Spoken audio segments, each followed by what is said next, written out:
Every crime scene whispers the truth, but only science can hear it clearly. The scene security is done in two protective layers. Some types of physical evidences we look for. What we reconstruct. Who was standing where? What happens first? The gunshot or the struggle?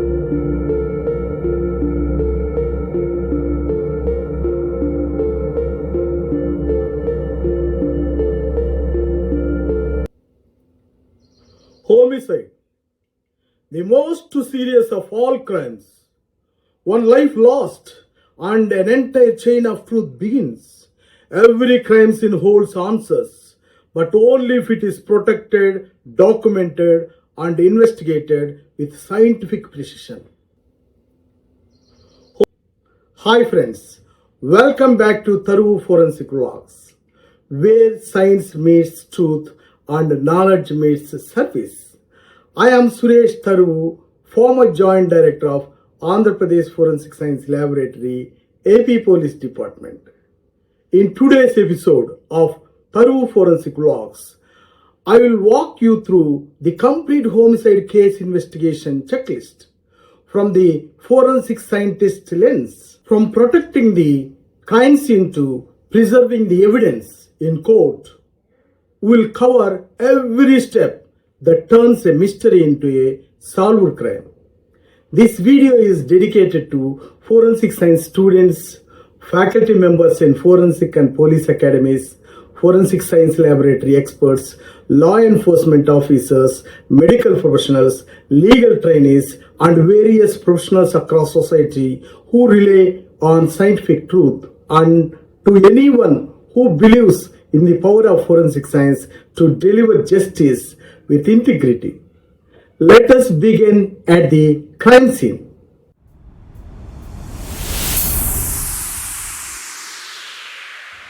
Part 1. Securing the scene.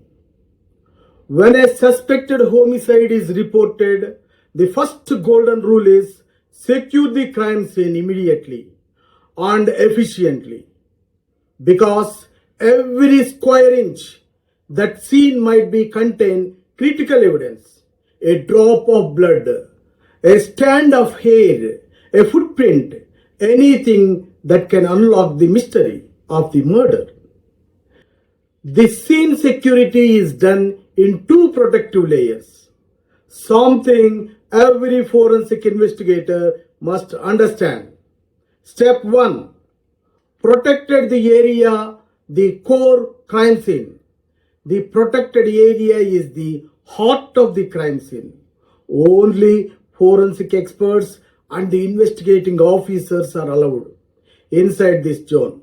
Not even senior officers are permitted here until a complete forensic examination is conducted. Why so strict? Because any unauthorized entry could disturb trace evidence. Tiny but powerful clues like odors, footprints, fingerprints, blood pattern, or tool marks.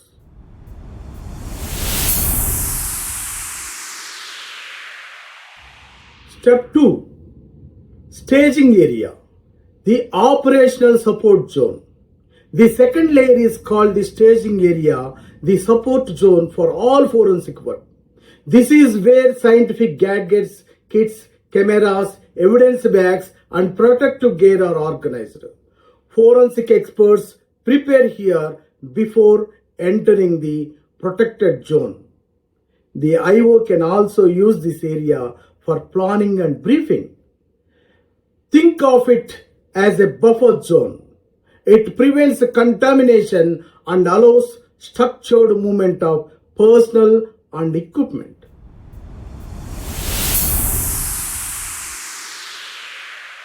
Protect now, process later.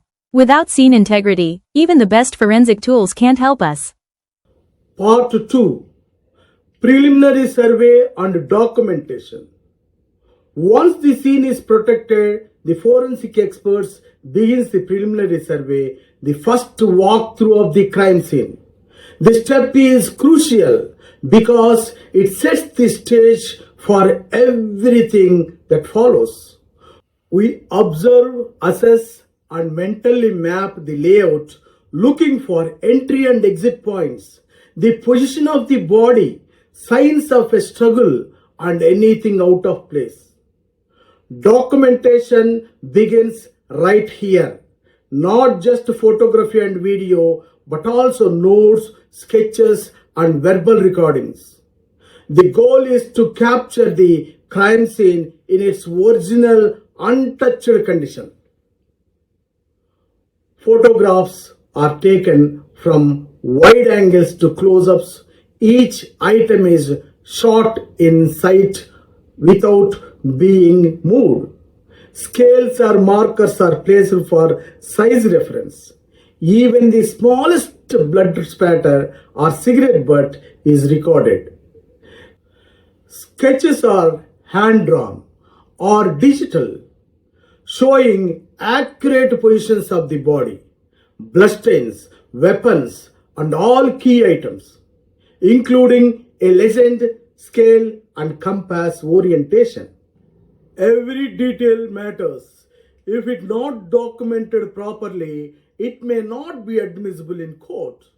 And once the scene is changes, you can never go back.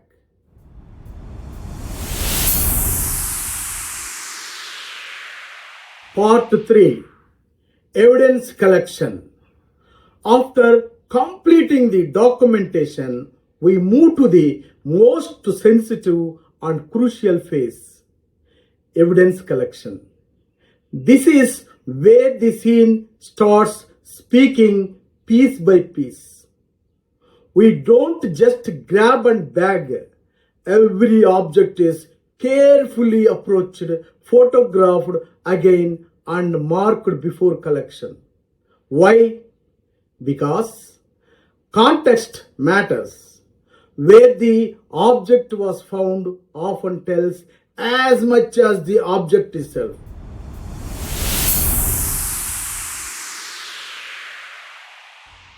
Types of physical evidences we look for. Biological evidence, bloodstains, hair and skin, saliva on cigarette butts, cups or bite marks, other body fluids, etc. Physical evidence, weapons like knives, rods, sticks, firearms, etc. Footwear impressions, broken glass, burned material from arson cases, tool marks on doors or windows, etc. Trace evidences like fibers, soil, gunshot residues, explosion residues, paint chips, etc. Digital or unusual evidence, mobile phones, pen drives, suicide note, torn clothing or jewelry, etc.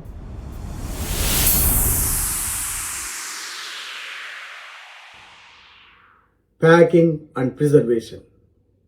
Each piece of evidence is collected using proper tools like forceps, swabs, or casting material.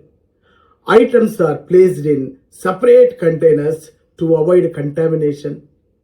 Labels must have the case number, time, location, and item description. Chain of custody begins here.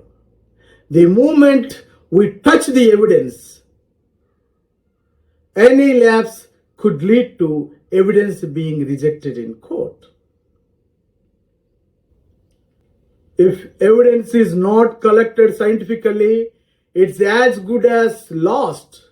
The court doesn't see the scene.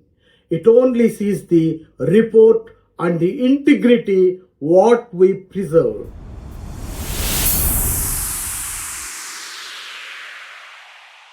Autopsy and victim analysis. Next in homicide investigation is the autopsy, the postmortem examination that tells us how the victim died and whether it aligned with the crime scene findings. As forensic scientists, we collaborate closely with the forensic medicine doctors. We don't just want to know the injuries. We need to understand the sequence, timing, and manner of death, like any soot particles, nostrils to lungs, poison symptoms, etc., and advised to collect viscera accordingly. For example, in routine cases, stomach, intestine, liver, kidney; in alcohol cases and burnt injuries cases, along with viscera, advised to collect heart blood; in metallic poisons cases, hair, nails, etc. If body cremated, we have to collect ashes.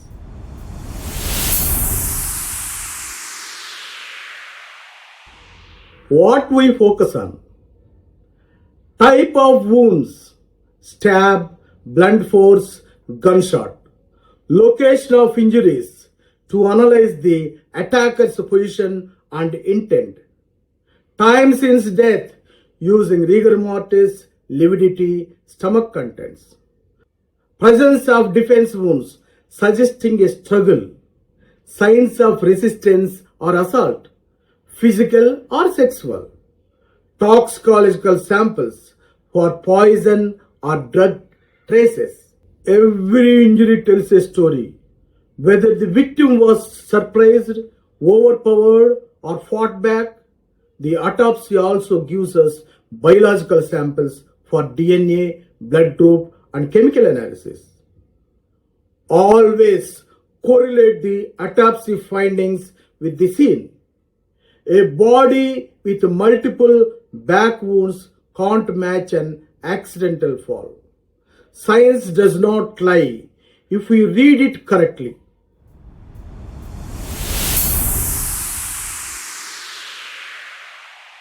Part 5: Scene Reconstruction and Analysis. With the evidence collected and autopsy completed, we now move to one of the most intellectually demanding parts: crime scene reconstruction. This is where all the threads connect: physical evidence, witness statements, autopsy reports, ballistic trajectories, to recreate the actual sequence of events.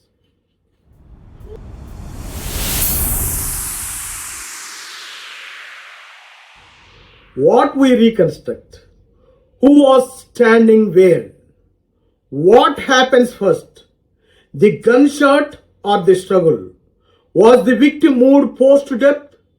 Was it a suicide, accident, or clearly a homicide? We use bloodstain pattern analysis, bullet trajectories, splatter angles, and injury maps to visualize what is the victim and offenders did. If something doesn't add up, like wounds not matching the weapon, it could indicate the staged scene. Scene reconstruction turns raw data into a real narrative. It helps police, prosecutors, and the court see the invisible story behind the body and blood.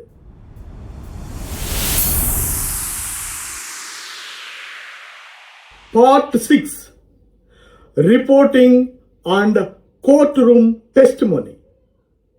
After all the scientific work at the scene and in the lab, the final and most critical step is preparing a forensic report and standing by it in court. As forensic scientists, our job doesn't end with the evidence collection. It ends with clear, accurate, and defensible documentation, because every word in our report could make or break a murder trial. Good forensic report must include date and time of examination, description of each evidence item, scientific methods used, result and expert interpretation, chain of custody, details, clear conclusions based on facts, no assumptions. Every item is numbered. Every procedure is recorded. Reports are written objectively, not to support prosecution or defense, but to uphold the truth. In court, we appear as an expert, witness, under Section 45 of the Indian Evidence Act. We'll explain how the evidence was collected, what it reveals, and how it is connected to accused or the scene. We may face through cross-examination, but if the science is strong and procedures were followed, our findings will stand.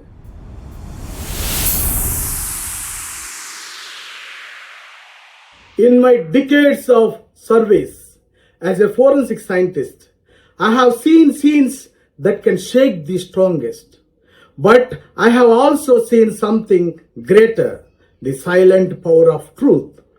Every bloodstain, every fingerprint, every broken piece of evidence has a voice. And through humanity, honesty, hard work, and sincerity, we give that voice a chance to be heard. I didn't just choose forensic science. I dedicated my life to it. Not for fame, not for glory, but because every victim deserves justice and every accused deserves a fair investigation. If this video has helped you understand how science serves society, then my purpose is fulfilled. Just a little more. Thank you for watching Taruvu Forensic Vlogs. Stay honest, stay curious, and never stop seeking the truth.